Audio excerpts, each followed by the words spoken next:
Hello student, हमने पिछली class में पढ़ा था छंद, छंद की परिभाषा, छंद के प्रकार। आज की क्लास में हम पढ़ेंगे छंदों को गिनने के, छंदों की में मात्राओं को, जो छंद होती है उसमें मात्राओं को गिनने के नियम, यानी मात्राएं किस तरह से गिनी जाती हैं। तो देखिए, छंद की मात्राएं गिनने के जो नियम है उसमें है कि ह्रस्व स्वर, ह्रस्व का मतलब होता है छोटा, तो ह्रस्व स्वर में कौन कौन से स्वर लिए जाते हैं? अ, ई, उ, ऋषि, अ, ई, उ, ऋषि तथा इससे युक्त सभी व्यंजन वर्ण, यानी इनसे बने हुए, क्योंकि जो व्यंजन होते हैं उनका उच्चारण बिना स्वर की मतलब बिना स्वर के नहीं होता। जितने भी व्यंजन हैं वे सभी स्वर की सहायता से उच्चारित किए जाते हैं। तो ह्रस्व अ, ई, उ और ऋषि तथा इससे युक्त सभी व्यंजन वर्ण लघु होते हैं, यानी ये सभी वर्ण कैसे माने जाएंगे? लघु माने जाएंगे। इनकी एक मात्रा गिनी जाती है, यानी इनसे युक्त जो व्यंजन हैं या स्वर हैं वे सभी एक मात्रा वाले गिने जाएंगे। और इसका जो निशान है वो होता है एक खड़ी पाई। इसे हम इस तरह से दर्शाते हैं मात्राएं गिनने में। फिर है दीर्घ स्वर आ, ई, उ, ए, ऐ, ओ और औ तथा इससे युक्त व्यंजन वर्ण गुरु होते हैं। गुरु का मतलब होता है दीर्घ या बड़े। तो इन सभी से बने हुए, इन स्वरों से जो बने हुए व्यंजन वर्ण हैं या ये जो स्वर हैं, इनसे युक्त जितने भी वर्ण हैं वे सब कैसे होते हैं? गुरु होते हैं। और इनकी दो मात्राएं गिनी जाती हैं और इसको हम इस तरीके से, इस निशान से दर्शाते हैं। जो इंग्लिश का एस होता है उस तरीके का निशान होता है, उस निशान से हम इसे दर्शाते हैं। अनुस्वार, अनुसार यानी अम की बिंदी और विसर्ग यानी आहा की बिंदी, इससे युक्त वर्ण गुरु माने जाते हैं। यानी कि अनुस्वार और विसर्ग से युक्त जो भी वर्ण होंगे वे सभी क्या माने जाएंगे? वे सभी दीर्घ वर्ण के में गिने जाएंगे, वे सभी के सभी दीर्घ वर्ण के अंतर्गत होंगे। जैसे मान लो मैंने लिखा कंत, तो कंत को जब हम लिखेंगे तो इस कंत में हम कैसे मात्रा गिनेंगे? ये अनुस्वार युक्त है, तो इसलिए भले ये लघु है, इसमें एक अ मिला हुआ है, लेकिन उसके बाद भी इसमें अनुस्वार लगा है, तो इसको हम दो गिनेंगे और त की एक मात्रा जाएगी। इस तरह से इसमें मात्राओं का गिनेंगे। उसी तरह से यदि मैं लिखूं नमः, तो देखिए न की एक मात्रा गिनी जाएगी और म के बाद विसर्ग है, तो विसर्ग युक्त जो वर्ण होते हैं उनकी दो मात्राएं गिनी जाती हैं, जिसको हम इस तरह से गिनते हैं। तो अनुस्वार और विसर्ग युक्त जो वर्ण हैं वे गुरु या दीर्घ माने जाते हैं। फिर आता है अनुनासिक, अनुनासिक यानी चंद्र बिंदु, जिसे हम कहते हैं, से युक्त जो वर्ण होते हैं वे लघु माने जाते हैं। यानी अनुनासिक जिन वर्णों में लगे हैं वे सभी वर्ण कैसे होंगे? वे सभी वर्ण लघु माने जाएंगे। जैसे उदाहरण हंस, यूं देखने में यदि हम उसके चंद्र बिंदु को हटा दें तो इसमें भी एक है, इसमें भी है, लेकिन हम क्या कह रहे हैं इसमें कि हंस चंद्र बिंदु युक्त जो वर्ण है। अब इसमें ह में एक मात्रा पहले से ही है, उसके ऊपर चंद्र बिंदु लगा है, तो भी नियम के अंतर्गत जो अनुनासिक होते हैं यानी चंद्र बिंदु होते हैं उनको हम एक मात्रा के अंतर्गत गिनते हैं। और इसमें भी एक मात्रा, कुल मिलाकर इस तरह से इसमें दो मात्राएं हुई। फिर इसके बाद है किसी संयुक्ताक्षर से पूर्व का वर्ण गुरु माना जाता है। अब देखिए, संयुक्त अक्षर, जो संयुक्त अक्षर होते हैं उनके पूर्व के वर्ण को हम क्या कहते हैं? कर देते हैं गुरु माना जाता है, भले ही वो लघु क्यों ना हो। जैसे पुण्य, पुण्य में वैसे इसमें छोटा उ की मात्रा है, प में प व्यंजन है, प में छोटे उ की मात्रा है, तो कुल मिलाकर वैसे हुआ ये क्या? ये लघु कहलाया। लेकिन ये न कैसा है? संयुक्त, और ये य में जुड़ा हुआ है, ये संयुक्त अक्षर है। तो संयुक्त अक्षर के पहले का जो वर्ण है वो कैसा हो जाएगा?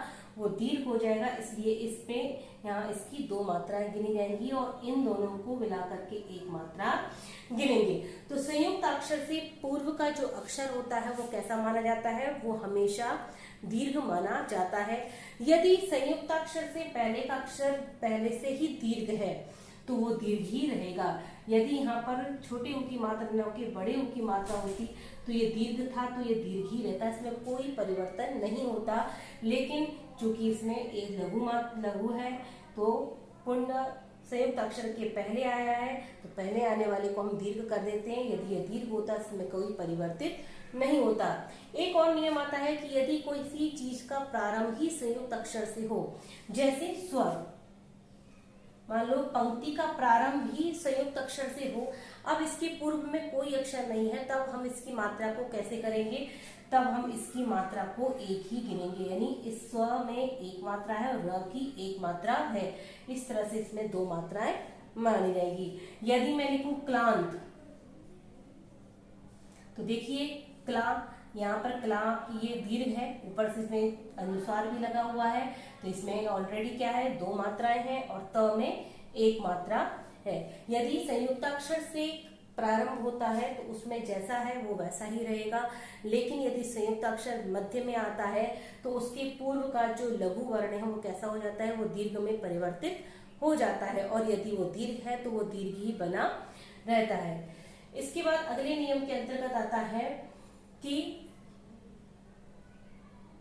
स्वर युक्त वर्णों की ही गिनती होती है।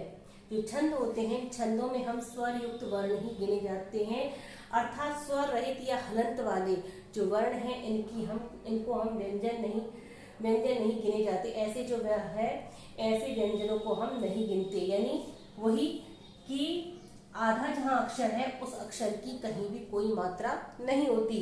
तो स्वर रहित, क्योंकि ये कैसा है? ये स्वर रहित है। यदि हम इसे हलंत लगा के लिख दें तो भी है, और इसको हम इस तरह से लिखेंगे तो भी है।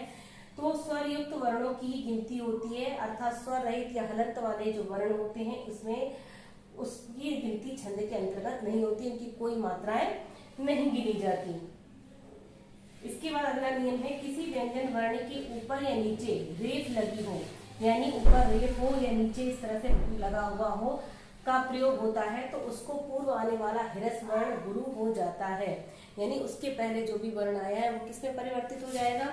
वो हमारे गुरु में परिवर्तित हो जाएगा। जैसे विप्र, भद्र, ये जो शब्द है इसमें देखिए ये पहले ही कैसा है? ये लघु है, क्योंकि व में व व्यंजन है, इसमें स्वर के लगा है, ई की मात्रा लगी हुई है, लघु है। लेकिन ये किसके पहले आया है? इस र के पहले आया है, तो इसलिए यहाँ पर इसकी दो मात्रा रहेंगी, प की एक मात्रा आएगी। इसी तरह से भ में भी क्या हो जाएगा? भ में भी ये रेफ किसके पहले आया है? र के पहले, इसलिए इसकी दो मात्रा हो जाएंगी और इसकी एक मात्रा हो जाएगी। इस तरह से इसमें दो मात्राएं गिनी जाएंगी। इसी तरह से जैसे हम ये तो हुआ वैसा, यदि मैं लिखूं निर्दय, निर्दय में देखिए द के ऊपर क्या है? र की रेफ है, तो ये किसके? रेफ के पहले वाला जो वर्ण है वो कैसा है? लघु है। इस लघु वर्ण को हम क्या कर देंगे? इस लघु वर्ण को हम दीर्घ में परिवर्तित कर देंगे और इस द की एक मात्रा आ जाएगी और य की एक मात्रा जाएगी। अब ये रेफ की मात्रा कहाँ चली गई? इस रेफ की मात्रा यहाँ पर इसके पूर्व वाले वर्ण में आ गई है। उसी तरह से ये जो नीचे र लगे हुए हैं इनकी मात्रा भी इसके पूर्व के वर्ण में आ गई है, इसलिए बाद वाला वर्ण अपना वैसा ही गिना जाता है और जो उसके पूर्व वर्ण है उसमें को हम दीर्घ कर देते हैं। यदि रेफ के पहले का वर्ण दीर्घ है तो वो दीर्घ ही रहेगा, उसमें कोई परिवर्तित नहीं होगा। जैसे भास्वर, ये तो हुआ संयुक्त अक्षर के पहले का।